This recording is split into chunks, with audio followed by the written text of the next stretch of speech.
Shalom, salam jumpa kembali dengan saya, Pastor Andreas Rustin dalam Renungan Harian Katolik. Dan hari ini gereja merayakan peringatan wajib Hati Tersuci Santa Perawan Maria. Kemarin kita merayakan Hari Raya Hati Yesus yang Maha Kudus. Dan hari ini bukan sebuah kebetulan kita merayakan hati bundanya, hati yang tersuci, hati yang tak bernoda. Kalau kita merenungkan kata hati, maka kita dapat menggambarkan di sanalah tempat di mana manusia menjalin relasi yang begitu dalam dengan Allah Sang Penciptanya. Dan itulah yang terjadi dalam diri Santa Perawan Maria. Sejak awal dia mempersembahkan seluruh hidupnya. Dan itu dilambangkan dengan persembahan hatinya yang begitu suci. Semuanya adalah milik Allah.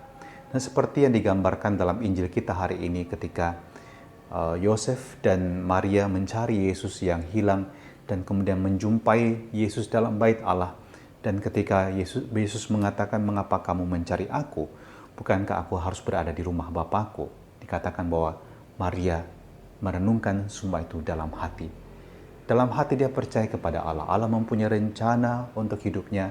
Allah juga punya rencana untuk Yesus, Sang Putra, Putra Allah, yang dipercayakan kepadanya untuk dilahirkan dan dibesarkan. Tapi lebih dari itu, kalau kemarin kita merayakan Hari Raya Hati Kudus Yesus, di mana kita berfokus sentral pada hati Allah yang terluka karena dosa-dosa kita, tapi mencintai kita tanpa batas. Dan selalu mencurahkan rahmat pengampunan itu kepada manusia yang datang kepadanya. Dan itu juga yang dirayakan setiap kali kita berdevosi kepada Hati Kudus Yesus. Kita mempersembahkan bahwa bahkan jiwa-jiwa kita yang tak berdaya dan berdosa sekalipun. Dan hari ini kita sebenarnya bersama-sama dengan Bunda Maria juga memfokuskan hidup kita, hati kita persembahkan kepada Allah. Dan Bunda Maria, kita tahu bahwa perayaan ini menjadi semakin populer setelah penampakan Bunda Maria di Fatima kepada 3 anak gembala di tahun 1917. Dan kita ingat pesan Santa Perawan Maria yang selalu bergema adalah, "Jangan kamu mendukakan hati putraku lagi." Ketika manusia berdosa, Yesus berduka.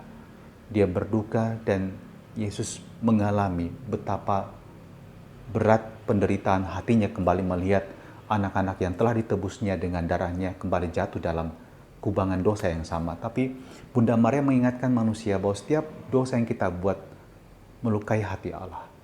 Dan karena itu Bunda Maria mengajak, "Jangan lagi kamu melukai hati putraku." Maria mengajak kita untuk kembali dalam pertobatan.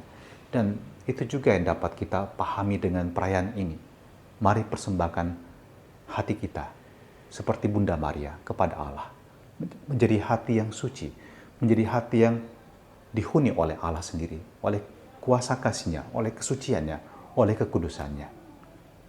Dan karena itu Bunda Maria menjadi contoh dan teladan bagi kita manusia. Bunda Maria tidak pernah menggantikan posisi Yesus putranya. Demikian juga perayaan ini tidak menggantikan atau lebih besar dibandingkan perayaan kemarin. Sesungguhnya perayaan ini memperjelas, mempertegas apa yang kita rayakan kemarin. Cinta kasih Allah itu total. Dan cinta kasih Allah itu dicurahkan kepada siapa saja yang mau datang kepadanya. Dan Bunda Maria adalah contoh manusia yang datang kepada Yesus, mempersembahkan segalanya, juga mempersembahkan kita anak-anaknya yang masih bergumul berjuang di dunia ini. Supaya apa? Supaya kita tidak ada yang binasa. Kita semua tetap menjadi milik Allah selamanya. Menjadi milik Allah di dalam atau di bawah naungan Sang Bunda Gereja. Dan semoga rahmat Allah yang diwartakan kepada kita ini pun juga terpenuhi dalam diri kita. Semoga hati kita pun menjadi seperti hati Bunda Maria yang begitu suci, dan kita juga setiap hari belajar untuk bertobat, membaharui diri agar kita menjadi tempat kediaman Allah seperti Bunda Maria, menjadi tempat di mana Yesus sendiri pernah berdiam selama 9 bulan dalam kandungan, dan Yesus tetap hidup di dalam diri Bunda Maria juga seperti hidup dalam diri kita dan menuntun kita untuk masuk semakin di dalam kesatuan yang erat dengan Dia sendiri, di dalam kasih-Nya yang tanpa batas.